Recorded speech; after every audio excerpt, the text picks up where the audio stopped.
নমস্কাৰ। আজি 20 জুন আমাৰ হিয়াৰ আমঠু গণশিল্পী কলাগুৰু বিষ্ণুপ্ৰসাদ ৰাভাদেৱৰ মৃত্যুতিথিত আমি কেইজনমান সাংস্কৃতিক কৰ্মীয়ে অশ্ৰুসিক্ত নয়নেৰে একাজলি শ্ৰদ্ধাঞ্জলি জনাবলৈ আগবাঢ়িছোঁ। এই কৰোনা মহামাৰীৰ জটিল সময়ত আমি সততে লগ পাই থকা সকলে মিলি লকডাউনৰ পৰিপ্ৰেক্ষিতত সীমিত সুবিধাৰে কথাৰে গীতেৰে আৰু নৃত্যৰে এই মহান যুগদ্ৰষ্টা শিল্পীজনক সোঁৱৰি একাজলি শ্ৰদ্ধাঞ্জলি জনাব বিচাৰিছোঁ। ভুল ভ্ৰান্তিবোৰ ক্ষমা প্ৰাৰ্থনাৰে আহকচোন আমি মূল বিষয়টিলৈ আগবাঢ়োঁ। বিষ্ণু ৰাভা, তুমি শ্ৰমজীৱী মানুহৰ সংগ্ৰামৰ আভা। অসমৰ জাতীয় জীৱনৰ বাবে তোমাৰ যি শিল্পকৰ্ম, লেখা, গীত, নাট, নৃত্য সেয়াৰ তুলনা নাই।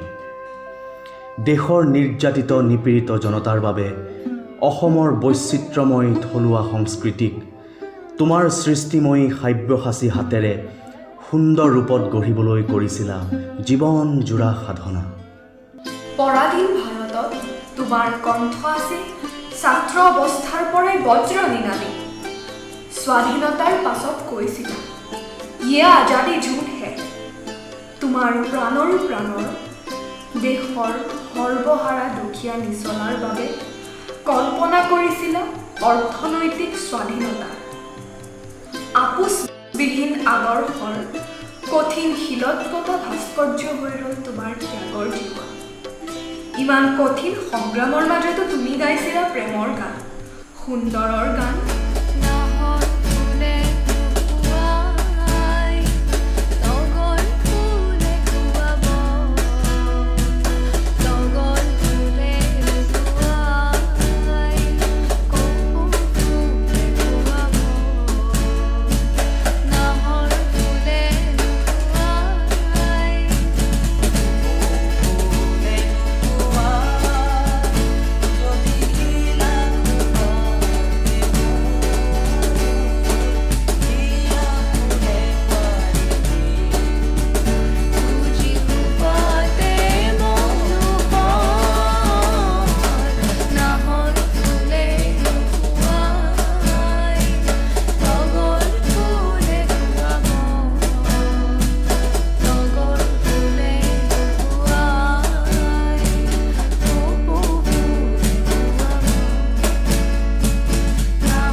পোৱা নোপোৱাৰ বেদনা আৰু প্ৰেম, এনেহেন স্পৰ্শকাতৰ ৰোমান্টিক বিষয়ৰ গীতবোৰেও আমাৰ সকলোৰে মন গহনৰ বীণাৰ তাঁৰত ঝংকাৰ তোলে। বিৰামহীন সংগ্ৰামী জীৱন আৰু তাৰ লগে লগে এৰাব নোৱাৰা সাংস্কৃতিক কামৰ মাজতো কোনো সময়ত এনে গভীৰ মৰ্মস্পৰ্শী ৰোমান্টিক গীতবোৰে আমাক থমকি ৰৈ শুনিবলৈ বাধ্য নকৰেনে?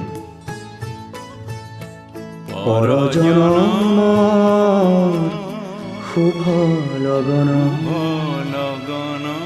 এই গীতটি তেওঁৰ বিবাহৰ কিছুদিনৰ পিছত পত্নীৰ বিয়োগৰ পাছত ৰচিত হৈছিল। তেওঁৰ সমগ্ৰ জীৱনটোৱেই যেন একোটা গানৰ উৎস। ঠিক তেনেদৰেই তেওঁ গাইছিল।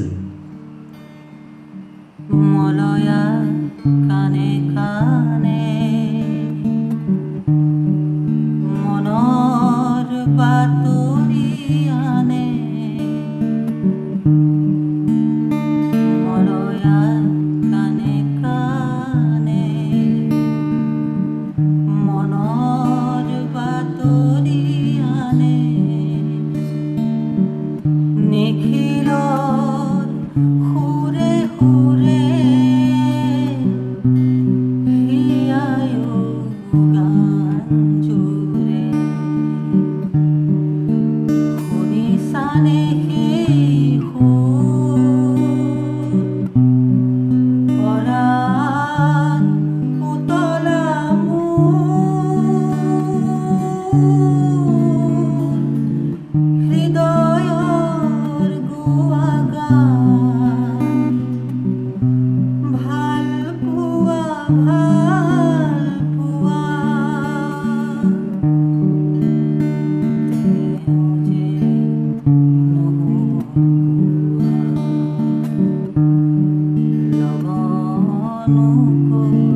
শক্তিশালী ঐক্য সংহতিৰ হকে জীৱন পাঠ কৰিছিল অনেক গীত মাতেৰে।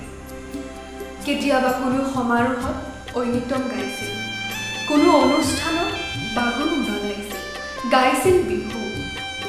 সেইদৰে অসমৰ বিভিন্ন জনগোষ্ঠীবোৰৰ প্ৰায় সকলোৰে ভাষাত গীত মাত গাই এক ঐক্যতান ৰচনা কৰিছিল সমন্বয়ৰ সেতু। সপোন আছিল বৰ সংগঠন, সমাজৰ সংকীৰ্ণতা ভেদাভেদ দূৰ কৰিবলৈ গীতে মাতে সকলো সাংস্কৃতিক মাধ্যমেৰে অসমীয়া সত্তাটোক গভীৰৰ পৰা গভীৰতৰলৈ নিবলৈ প্ৰয়াস কৰিছিল। হয়তো অসমত এনে এজন শিল্পী জন্মই হোৱা নাই যিজনে 13টা জনগোষ্ঠীয় ভাষাৰ গীত গাব পাৰিছিল আৰু সেই ভাষা উপভাষাৰে কথা বাৰ্তা ক'ব পাৰিছিল, বান্ধিছিল এডাল এনাজৰীৰে। অসমত কি নৃত্য তেওঁ নাচিব জনা নাছিল, কি গীত গাব পৰা নাছিল, পৰ্যালোচনা কৰিলে ইয়াৰ উত্তৰ কেতিয়াও নোলায়। অসমৰ ওজাপালিৰ পৰা দেৱদাসী আৰু সত্ৰীয়া নৃত্যলৈকে সকলো নৃত্যত আছিল তেওঁ সৰ্বজ্ঞ। মুঠতে গীত, নাট, নাটক, ৰচক, নৃত্য বিশাৰদ, লেখক আদি সৰ্বগুণাকৰ তেওঁ। মহাপুৰুষ শ্ৰীমন্ত শংকৰদেৱৰ যি যুগজয়ী দৰ্শন, জ্ঞান আৰু অৱদানেৰে সাম্যমৈত্ৰীৰ মহামন্ত্ৰীৰে অসমীয়া জাতিৰ প্ৰাণ প্ৰতিষ্ঠা কৰিছিল, সেই আদৰ্শ তেওঁ শিৰত লৈ অসমীয়াক জনাইছিল আহ্বান আগবাঢ়ি যাবলৈ। আৰু একেদৰেই গুৰুজনৰ আদৰ্শক মূল হিচাপে লৈ অসমীয়া সমাজখনক এক সুন্দৰ ৰূপত সজাবৰ বাবে আহ্বান জনাইছিল আৰু গুৰুজনক হৃদয়ত লৈ এজন অনুৰাগী হিচাপে গাইছিল।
আমি অসমীয়া হিচাপে সদায় বুকু ডাঠ কৰি মূৰ তুলি মই অসমীয়া বুলি ক'বলৈ যি সাহস, তাৰ আধাৰ হ'ল আমাৰ গৌৰৱ উজ্জ্বল ইতিহাস আৰু ঐতিহ্য, যিবোৰ লিখা আছে ইতিহাসৰ পাতে পাতে সোণোৱাৰী আখৰে।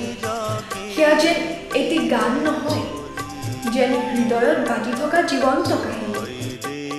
দেশমাতৃৰ সংকটত কোনোবা মানুহ উদাসীন হৈ থাকিব পাৰে জানো? সেই মাতৃ পূজাৰ বাবে নিজৰ জীৱন উৎসৰ্গা কৰি সৰ্বস্ব ত্যাগ কৰিছিলা আৰু তোমাৰ স্বদেশ প্ৰেমৰ অমৃত বাণী জাগৰিত হৈছিল সহস্ৰজন লক্ষজন।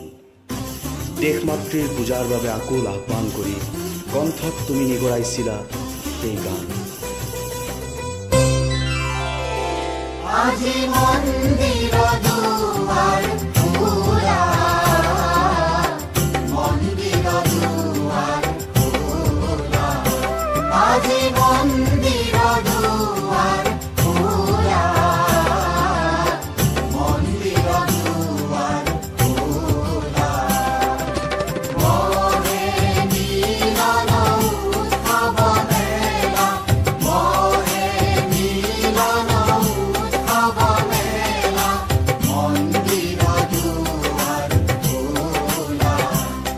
আজি মন্দিৰ দুৱাৰ খোলা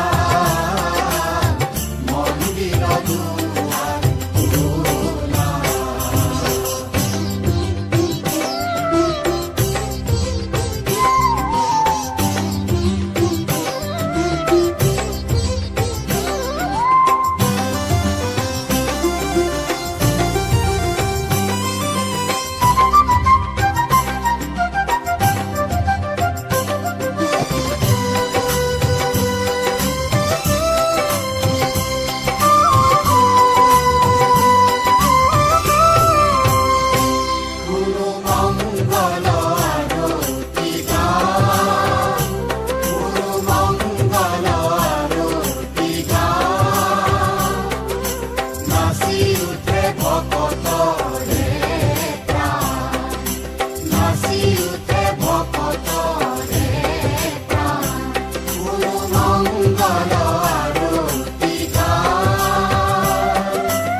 খোলা আজি মন্দিৰ দুৱাৰ খোলা মন্দিৰ দুৱাৰ খোলা ৰাভাদেৱৰ প্ৰেৰণাৰ যি উৎস আছিল এক গভীৰ মানৱতাবাদী দৰ্শন আৰু সমাজতন্ত্ৰবাদ, যি ব্যৱস্থাত দেশৰ বৃহৎ অংশ শ্ৰমজীৱী, কৃষিজীৱী, শোষিত নিষ্পেষিতসকলক নিশ্চিত আৰ্থিক নিৰাপত্তা দিয়াৰ ব্যৱস্থা থাকে। সেই সময়ত বিশ্বত এনে সমাজবাদী ধাৰাই আলোড়ন তুলিছিল। এই নতুন বতাহজাকে বিশ্বত এক নৱজাগৰণৰ সূচনা কৰিছিল। জ্ঞান, বিজ্ঞান আৰু মানৱতাৰ নৱ আলোকেৰে এক নতুন ছন্দ আনিছিল। সেয়ে ৰাভাদেৱে শিৱৰ তাণ্ডৱ নৃত্যৰে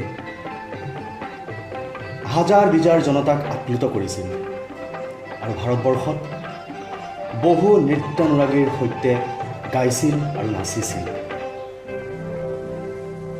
Vishware Sande Sande Mahanande Anande Nasa Nasa Samuhara Devunasa Vishware Sande Sande Mahanande Anande Nasa Nasa Samuhara Devunasa Vande Vande Adiva Mahapata Vinde Vande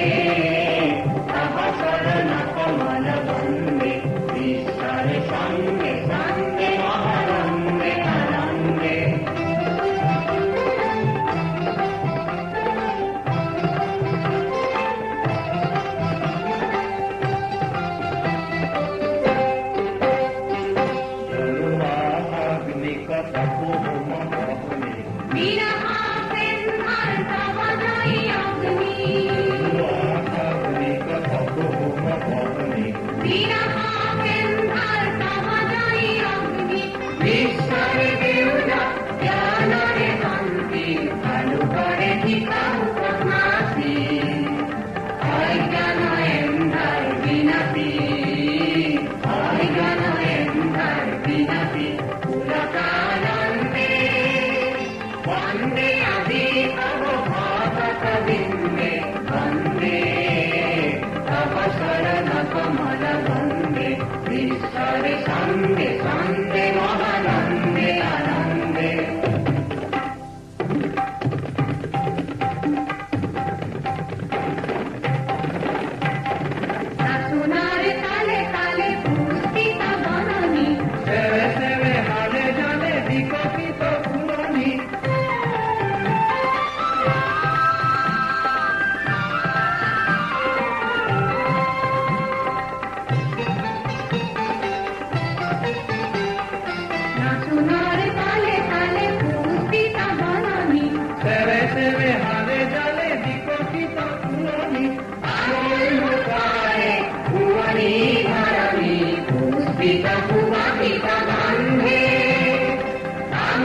উদারে ভুবনী ধরণী পুষ্পিত পুবাপিত বন্দে বন্দে আদি তম ভাষত বিন্দে বন্দে তব চরণ কমল বন্দে ঈশ্বর সঙ্গে সঙ্গে মহানন্দে আনন্দে নাথা নাথা সমোহর দেউ নাথা ঈশ্বর সঙ্গে কাণে দুখীয়া বনুৱাই বঞ্চিতজনে অভাৱৰ তাৰণাত এমুঠি অন্নৰ বাবে হাড় ভঙা শ্ৰম কৰিও নাপাইছিল শ্ৰমৰ মূল্য তেওঁ মানৱতাবাদী হৃদয়ৰ পৰা নিগৰিছিল কারখানারে সিটি মুনিয়া কলর ঘর ঘরনি বুকু কপুয়া কারখানারে সিটির মুনিয়া কলর ঘর ঘরনি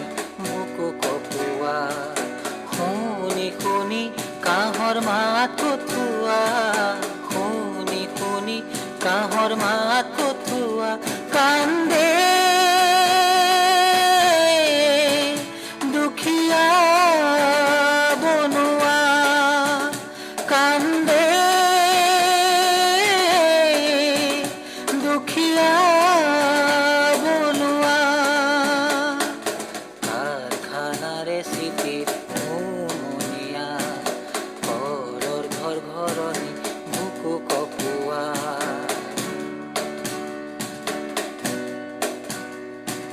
খুদা মুজিয়াত অকল সরিয়া বিনাই কোলাত কিয়ালো গরিয়া খুদা মুজিয়াত অকল সরিয়া বিনাই কোলাত কিয়ালো গরিয়া পুয়াই লঘুন ভাত নাই কিয়া পুয়াই লঘুন ভাত নাই কিয়া হায় হায় হায় দূর কোপলিয়া হায় হায় হায় দূর কোপলিয়া কান্দে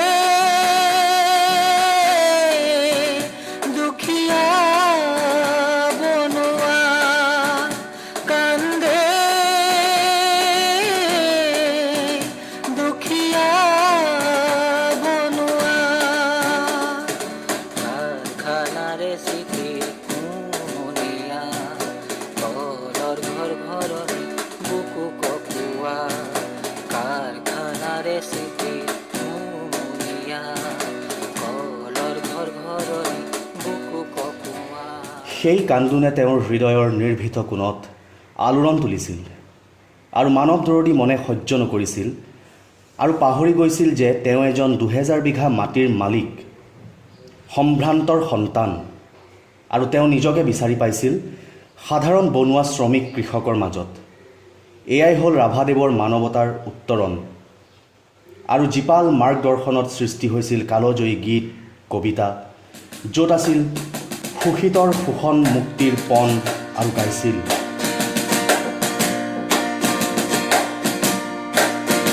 দুখিয়াৰ কলিজা নিঙাৰিল টুপি টুপিতে ঠুহি ঠুহিয় দুখিয়াৰ কলিজা নিঙাৰিল টুপি টুপিতে ঠুহি ঠুহিয় ৰুকি ৰুকি মাংস চুবাই খাৱ মুৰুকি হাৰকে দালু চুবাৱ হুঁচিয়াৰ হুঁচিয়াৰ ধনী মহাজন জমিদাৰ হুঁচিয়াৰ হুঁচিয়াৰ দুখিয়াৰ কলিজা নিঙাৰিল টুপি টুপিতে ঠুহি ঠুহিয় বিপ্লৱ পথৰে যাত্ৰী আমি সৰ্বহাৰাৰ মুখিক আমি বিপ্লৱ পথৰে যাত্ৰী আমি সৰ্বহাৰাৰ মুখিক আমি চোৰ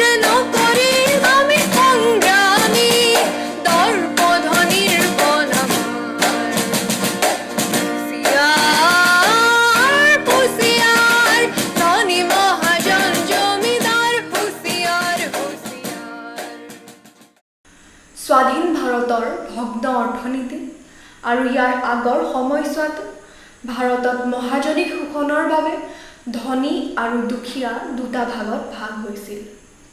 ধনী মহাজনবোৰে দুখীয়াক কলিজা ভেদি যোৱাকৈ শোষণ কৰিছিল। ৰাভাদেৱৰ সংগীতৰ অমোঘ অস্ত্ৰেৰে বিতাড়িত কৰিছিল ধনীৰ শোষণ অহংকাৰৰ স্বৰূপ, আৰু সেইবোৰ ধ্বংস কৰিবলৈ হুঁচিয়াৰি জনাই নিৰ্যাতিত নিপীড়িত জনতাক সাহস দিছিল আৰু সংগ্ৰামত জঁপিয়াই পৰিছিল। আৰু তেওঁ গাইছিল, কৃষক শক্তি দল ও বলুৱা সমনীয়া আগবাঢ়ি যাওঁ বল বল বল বল কৃষক শক্তি দল ও বলুৱা সমনীয়া আগবাঢ়ি যাওঁ বল জাক জাক জাক জাক মজদুৰ নজোৱান জাক জাক জাক জাক মজদুৰ নজোৱান নিৰ্যাতিত নিপীড়িত গৃহ শক্তিমান নিৰ্যাতিত নিপীড়িত গৃহ শক্তিমান বাহুতে আছে লুকাই অসীম শক্তি বল ৰণৰ শিঙা ভাজে কোনৈ আগবাঢ়ি যাওঁ বল আগবাঢ়ি যাওঁ বল আগবাঢ়ি যাওঁ বল ও বলুৱা সমনীয়া আগবাঢ়ি যাওঁ বল বল বল বল কৃষক শক্তি দল ও বলুৱা সমনীয়া আগবাঢ়ি যাওঁ বল কিহৰ ভয় আছে অভয় বাণী দেৱতাৰ সতৰোষ চৌপাশে ৰয় ধনী জমিদাৰ কোহে কলি যায় ৰঙা তেজ প্ৰজা দুখীয়াৰ ধ্বংস কৰ ধনী অহংকাৰ দয়া মায়া নকৰিবি ক্ষমাৰ দিন যে গ'ল হাল গুৰ্দা হাতুৰি লৈ ৰণত যাওঁ বল আগবাঢ়ি যাওঁ বল আগবাঢ়ি যাওঁ বল ও বলুৱা সমনীয়া আগবাঢ়ি যাওঁ বল বল বল কৃষক শক্তি দল ও বলুৱা সমনীয়া আগবাঢ়ি যাওঁ বল বল বল কৃষক শক্তি দল ও বলুৱা সমনীয়া আগবাঢ়ি যাওঁ বল বল কৃষক শক্তি দল ও বলুৱা সমনীয়া আগবাঢ়ি যাওঁ শ্ৰমেৰেই যে গঢ়িছে মানৱ সভ্যতা, এয়া ইতিহাসৰ মহা মহা মনীষী। এই শ্ৰমকাৰী মানুহবোৰে যুগে যুগে পাই আহিছে বঞ্চনা, কেৱল বঞ্চনা। এনে বঞ্চনা আৰু শোষণৰ পৰা মুক্তিৰ বাবে কেৱল বিপ্লৱৰ বাহিৰে সত্যান্তৰ যে নাই, সেয়া ৰাভাদেৱে দৃঢ়ভাৱে দোহাৰি গাইছিল বিপ্লৱৰ গান। বিপ্লৱ পথেৰে সংগ্ৰামত জয়ী হৈ সমাজবাদ প্ৰতিষ্ঠা কৰি শোষণ ব্যৱস্থাৰ অৱসানৰ বাবে কৃষক শ্ৰমিক সকলোকে আহ্বান জনাই গীতৰ মাজেৰে আলোড়ন তুলিছিল। ৰাভাদেৱে জীৱনৰ শেষ সময়ছোৱালৈকে বিপ্লৱৰ আহ্বান জনাইছিল সমাজৰ শোষিত নিৰ্যাতিতসকলৰ বাবে। সেয়ে আজীৱন সংগ্ৰামী এই বিপ্লৱী শিল্পীজনা সাম্যবাদী আদৰ্শৰে গতি কৰিছিল। নিজৰ বুলিবলৈ একোৱেই নাছিল, আছিল মাথো এটি আপোচবিহীন বিপ্লৱী কণ্ঠ আৰু সমাজবাদী চিন্তা। সেয়ে সাম্যবাদী সংগ্ৰাম আৰু আদৰ্শবাদ দি ৰাভাদেৱ কেৱল শিল্পী হিচাপে নাইবা কলাগুৰু হিচাপে কেতিয়াও প্ৰকৃত বিষ্ণু ৰাভাক পোৱাৰ সম্ভৱ নহয়। আমাৰ সমাজ জীৱনত এনে এজন সৰ্বত্যাগী বিপ্লৱী শিল্পী নাছিল, যাৰ কণ্ঠৰ যাদুত আহ্বানত জাগৰিত হৈছিল হাজাৰজন লক্ষজন। যলৈকে তেওঁ গৈছিল ততেই সমাগম হৈছিল মানুহ আৰু মানুহ, সহস্ৰ অনুৰাগী।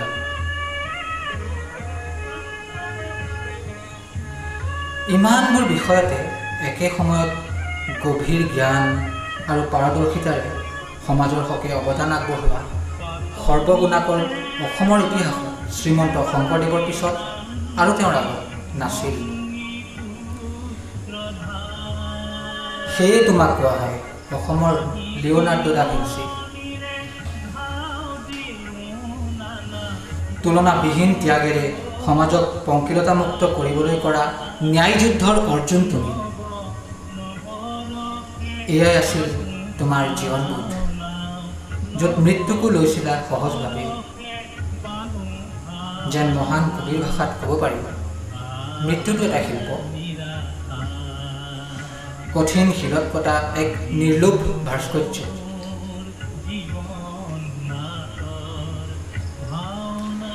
তুমি ৰুগ্ন অৱস্থাত মৃত্যু শয্যাটো গাবলৈ চেষ্টা কৰিছিলা, ৰচিছিলা গান, দি গৈছা আমালৈ হিয়াৰ বিনন্দীয়া সুৰ আৰু কথাৰ শেষ গান, যেন বিদায়ৰ এক উপহাৰহে। যেন নিজৰ জীৱনৰ খৰমান্তাল নিজেই বজালা। এয়া যেন জীৱন নহয়, এয়া এক উজ্জ্বল নক্ষত্ৰৰ মহাজীৱন। তুমি সদায় জিলিকি থাকিবা আমাৰ মন আকাশত। বিষ্ণুৰাভা, আমাক এৰি তুমি গুচি গলা। বিষ্ণুৰাভা, এতিয়া বহুত ৰাতি, কাল অমানিশা, জন্তু গলি গলি নোহোৱা হ'ল। তোমাৰ প্ৰাণৰো প্ৰাণৰ, গানৰো গানৰ, কান্দে এই নিষ্পেষিত মানুহজাকে। শত সপোনৰ মৰমৰ ফচলবোৰ দিছে পেলাই ৰাজপথ কিম্বা নৰ্দমা। মূল্যহীন শ্ৰম আৰু চকু পানী। তুমি যে গাইছিলা কাৰখানাৰ চিটিৰ দুৰ্দান্ত চিঞৰত, মেচিনৰ কান্তাল মৰা ঘৰ ঘৰণি গতিত লুকাই যায় মেহনতি বনোৱাৰ কান্দোনবোৰ। কোনেনো গৰজি উঠিব আজি? তুমি গুচি গলাগৈ জীৱনৰ ইপাৰলৈ। আমি কেৱল ৰৈ আছো দুচকুত দুধাৰি চকুলোৰে, হৃদয়ৰ এমুঠি এমুঠি শ্ৰদ্ধাঞ্জলি দিবলৈ। হোৱা যেন দুকমুকালিৰ ফেহুজালি। চৰাইবোৰৰ কলৰৱ আৰম্ভ হৈছে, মানৱ সাগৰতো কোলাহল। বঞ্চিত নিষ্পেষিত জনতাৰ ভাহি আহিছে যেন তোমাৰ সেই সপোনবোৰ। পোহৰ পোহৰ পোহৰ। জীবন নাচৰ এক ৰাগিনী কল্যাণ ধৰ্মা।